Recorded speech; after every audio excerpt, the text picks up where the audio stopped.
Have you ever considered that? The feeling of hunger might not be a sign that your body is weakening, but a sign that it is beginning to repair itself? Every day, we eat from morning to night as if the body needs a constant supply of energy to survive. But what would happen if you ate only one meal a day? After 12 hours, your body begins burning fat. After 16 hours, your brain shifts to running on ketones, a cleaner source of energy than glucose. And around 18 hours, an extremely rare process in modern life begins to activate: autophagy, the cellular recycling mechanism where the body clears out waste, breaks down faulty proteins, and repairs damage accumulated over the years. You are not getting weaker. You are not being starved. You are shifting from a consumption mode into a recovery mode. In this video, we will move hour by hour through 23 hours of fasting to understand exactly what happens inside your body when you eat just one meal a day, and why this may be one of the most powerful health tools that modern humans have nearly forgotten. 0 to 4 hours, the immediate energy utilization phase. As soon as you finish your last meal, the biological clock starts ticking. But in the first 4 hours, your body has not yet entered a true fasting state and is still processing the energy it just received. The stomach continues breaking down proteins into amino acids, carbohydrates into glucose, and fats into fatty acids, all of which enter the bloodstream as readily available fuel. The pancreas responds by releasing insulin, a hormone that acts like a one-way gate, allowing energy to enter cells while preventing stored energy from being released. As long as insulin remains high, the body can hardly burn fat, because fat cells are effectively locked. Excess glucose is converted into glycogen and stored in the liver and muscles, like a wallet filled with easily spendable cash. This is a stable and familiar phase in which the body prioritizes energy from the most recent meal rather than tapping into deeper reserves. However, beneath the surface, a transition is quietly preparing. As this quick energy source gradually runs out and insulin begins to fall, the body will be forced to change strategy to maintain function. And that is when ancient survival mechanisms begin to awaken. The 12-hour mark, the true energy gateway opens. When the body passes the 12-hour point after the last meal, glycogen, the fast access stored energy in the liver and muscles, begins to deplete, like a cash wallet nearing empty after a day of spending. This is a critical biological moment because the body must make a choice: continue depending on external energy, or begin drawing from internal reserves. As insulin drops to its lowest baseline level, an enzyme called hormone-sensitive lipase becomes activated, acting like a key that unlocks stored energy within fat cells. Fatty acids are released into the bloodstream and transported to the liver for processing, creating a more stable alternative fuel source for the entire body. Physiologically, this marks the transition from a sugar-burning state to a fat-burning state, an evolutionary mechanism that helped humans survive periods of food scarcity. Rather than weakening, the metabolic system becomes more flexible. Blood sugar remains stable, the brain continues receiving sufficient energy, and the body begins running on its own reserves. In other words, from this point forward, you are no longer powered by your last meal. You are beginning to run on yourself. 14 to 16 hours, the fuel switching phase. Between 14 and 16 hours after the last meal, the body enters a completely different metabolic state.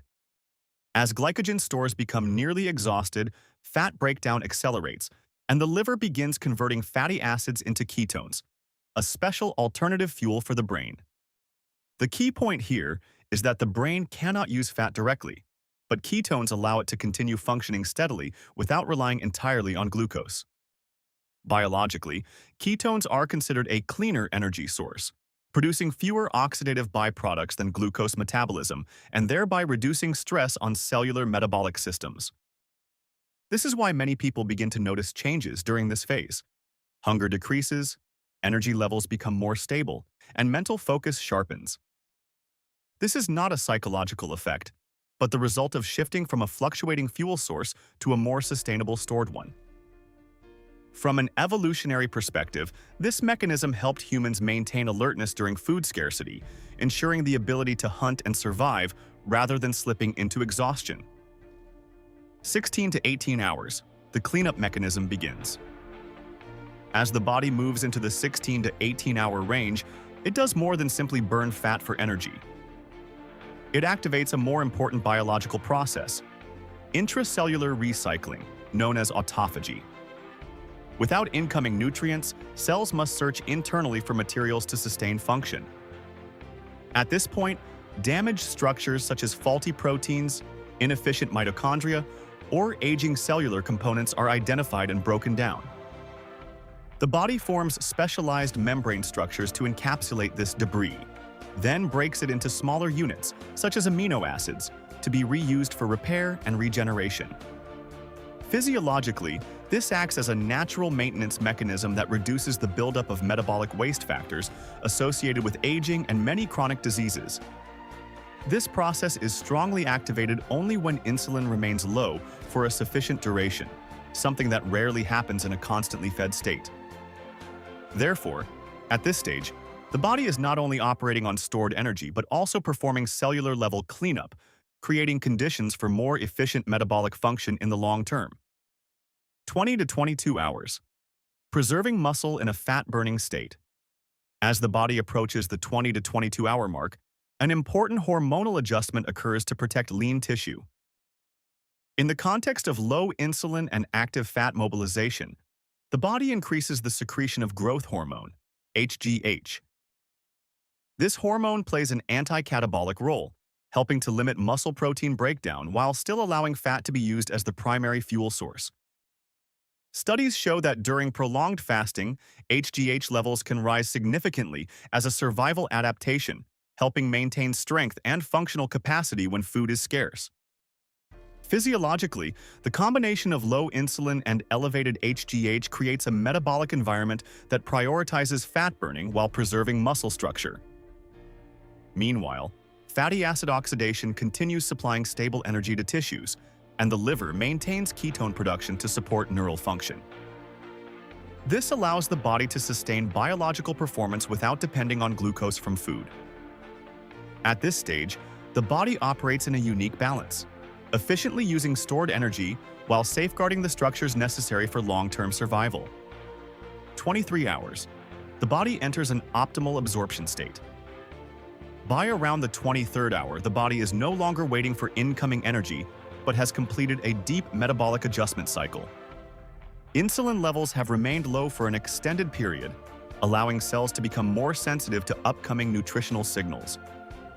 Physiologically, this is a state in which insulin receptors on the cell surface function more efficiently, enabling glucose, amino acids, and fatty acids to enter cells precisely and with minimal excess reaction. At the same time, after nearly a full day of rest, the digestive system has reduced low-grade inflammation in the intestinal lining and stabilized the gut microbiome. During fasting, bacteria that depend on a constant sugar supply tend to diminish, while more resilient strains are maintained, contributing to an improved intestinal environment. The brain continues using ketones as its primary fuel source, maintaining cognitive stability and focus.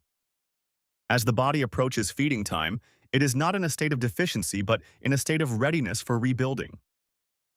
Nutrient intake at this point serves as restorative material, supporting protein synthesis, replenishing micronutrients, and reinforcing structures that were recycled during the previous cycle. This is when meal quality becomes more important than ever, as the body is in a state of optimal absorption and utilization. Breaking the fast. The meal becomes a signal for construction. When the 23-hour cycle closes and you begin your single daily meal, what happens is not simply eating to feel full, but the reactivation of the body's entire anabolic system. After a prolonged period of low insulin, cells become more responsive to nutrients, particularly protein and essential fatty acids. When protein is introduced, the body prioritizes using amino acids to repair muscle tissue, regenerate enzymes, and restore cellular structures that were cleared during autophagy. Healthy fats continue to support metabolic stability, avoiding sharp insulin spikes. At the same time, the inclusion of vegetables and micronutrient-rich foods helps restore electrolyte balance and supports the nervous system and muscles after prolonged reliance on internal energy. Biologically, the meal at this stage resembles a reconstruction phase following the body's completion of cleanup and repair work. Satiety hormones such as leptin begin functioning more effectively, while hunger signals from ghrelin decrease. This coordination helps you stop eating when you are adequately nourished rather than when you are overloaded with energy. Adaptation phase. Building metabolic flexibility. One meal a day is not a state the body instantly enters, but a process of biological adaptation. In the early days, the enzyme systems responsible for switching from glucose to fatty acids and ketones are not yet fully efficient, which may cause fatigue or low energy. This is not a sign of deterioration, but a stage where the body is learning to shift fuel sources. As insulin remains low for extended periods, the kidneys also increase sodium and water excretion, making electrolyte balance important for stabilizing blood pressure and neurological function. Over time, the liver becomes more efficient at producing ketones, muscles adapt to using fatty acids, and the brain learns to operate steadily on the new fuel source. This process is known as metabolic flexibility, the ability to switch between energy sources depending on conditions. Once this state is achieved, the body no longer depends on continuous energy intake and can maintain stable function using internal reserves. This forms the foundation that allows one meal a day to become not just a dietary pattern, but a long-term physiological regulatory mechanism. After adaptation, one meal a day begins to function as a stable biological rhythm rather than an act of willpower. As eating time is compressed, the body forms a clear cycle between anabolic states, during feeding, and catabolic states, during fasting. This alternation helps optimize hormonal function, particularly insulin and glucagon, the key regulators of energy storage and release. Without the need to process a continuous stream of nutrients, the digestive system reduces baseline inflammation, the intestinal lining has time to recover, and the gut microbiota shifts toward greater stability. Meanwhile, improved insulin sensitivity allows the body to handle glucose more efficiently when food is consumed. Neurologically, maintaining a steady ketone supply helps reduce blood sugar fluctuations, limiting mood swings and reflexive cravings. At this point, one meal a day no longer influences metabolism alone, but begins reshaping how the body responds to hunger and satiety. Physiological limits and principles for safe application. Despite its positive biological effects, one meal a day remains a metabolic stressor and is not suitable for every physiological state. Extending fasting periods may increase cortisol if sleep quality is poor or the endocrine system is imbalanced. Therefore, one meal a day should be viewed as a selective strategy rather than a universal standard. Individuals who are pregnant, breastfeeding, have a history of eating disorders, or are using medication to regulate blood sugar or blood pressure should seek professional guidance before attempting it.